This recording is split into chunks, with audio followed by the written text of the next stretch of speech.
Got some bent up shocks. Brought some shocks down to my buddy on Gasoline Alley, Matt Hummel, and he builds FK stuff, so just pulled up to pick my bent up stuff.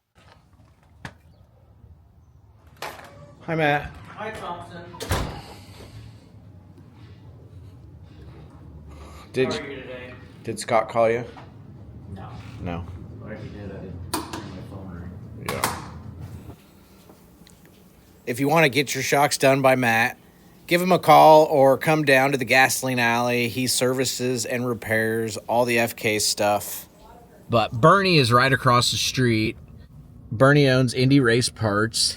My girlfriend, Madeline, her dad, Johnny, works down here. And it looks like Johnny is in. Okay, so came in here to Indy Race Parts, and nobody's here. It's just me and Johnny. And so me and Johnny were talking about this is Johnny Heidenreich. This is Madeline's dad. We were talking about wheel offset and whether the wheel offset made a difference.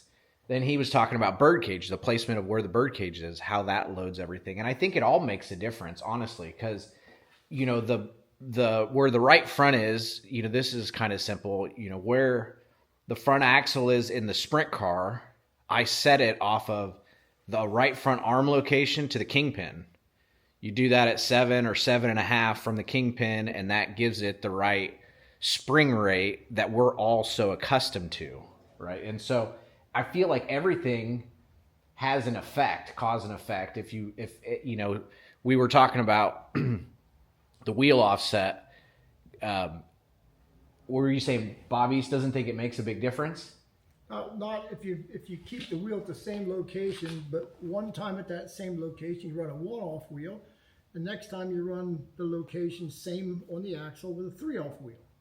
A lot of drivers back in the day, and still today, and mechanics feel that I got to put a three-off wheel when it slicks off because that's going to give me a better bite on the tire. Yeah, it's gonna. And I was trying to explain, you know, just moving that center out on the axle. 'Cause typically, we'll change right rear offset. We'll go from a 2-off to a 3-off in the midget, and I'll leave the right rear in the same spot.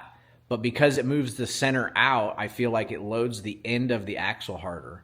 But in racing, half of the things we do is all just theories and things that we've done that worked for us or whatever. Because I know Jack Haley, he doesn't believe in it at all. He's like 5 off at 20.5 to start the night, and typically in a non-wing car, you're at 21.5. But he doesn't believe in it at all. And really, theories are like buttholes. Everybody has one. Well, hey, you're absolutely right.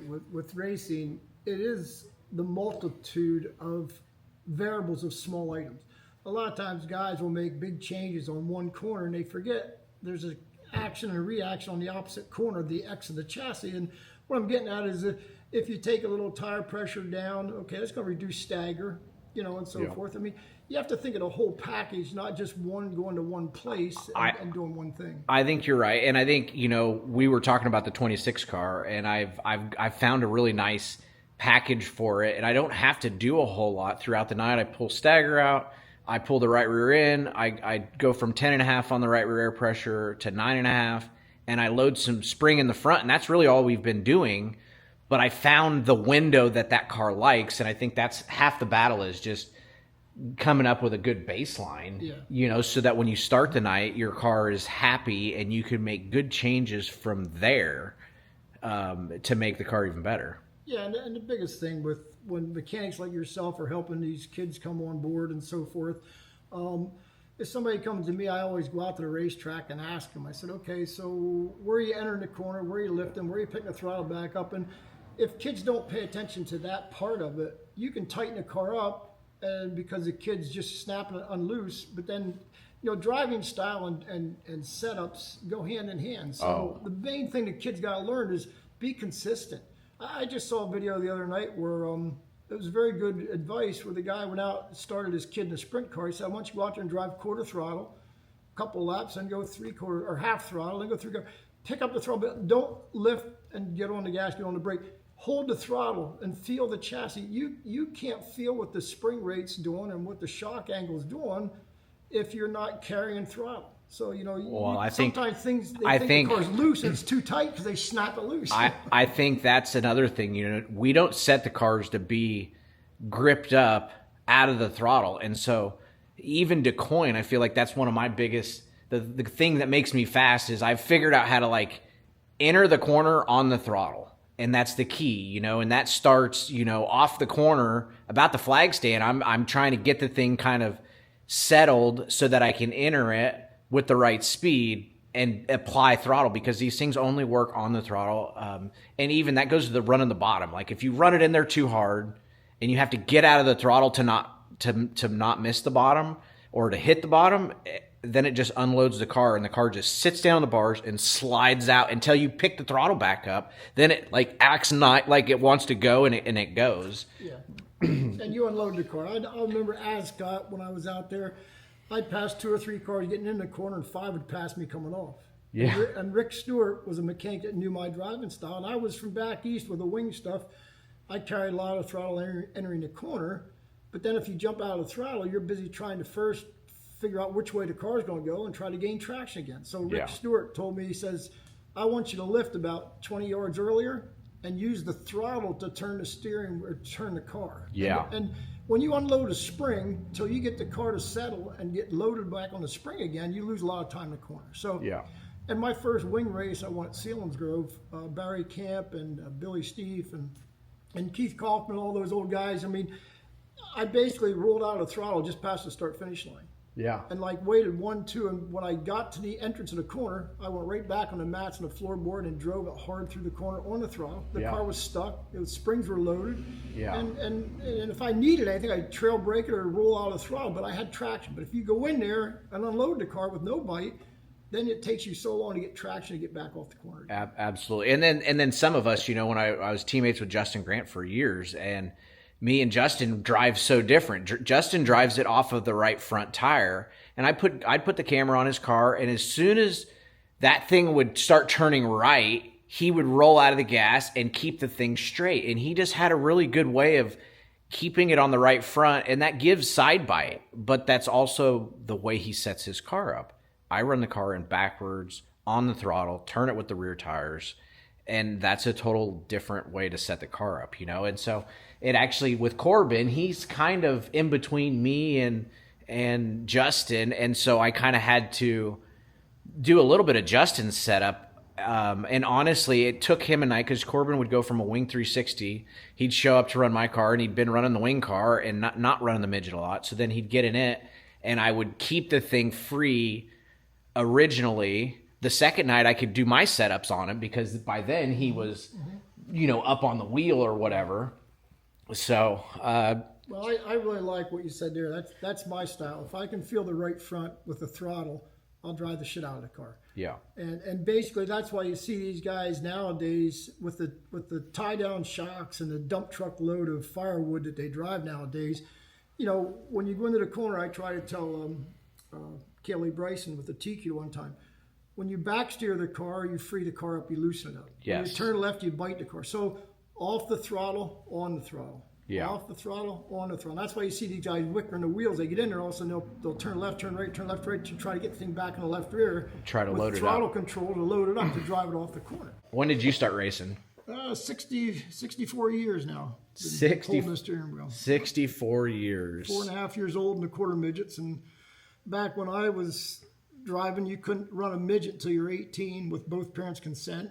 And even at that, you couldn't run a half mile, until you had experience. So me too. Honestly, when I started, I couldn't run a midget until I was 18. Yeah, so when you take these helicopter rides out, and does it ever make you think twice about what you're doing?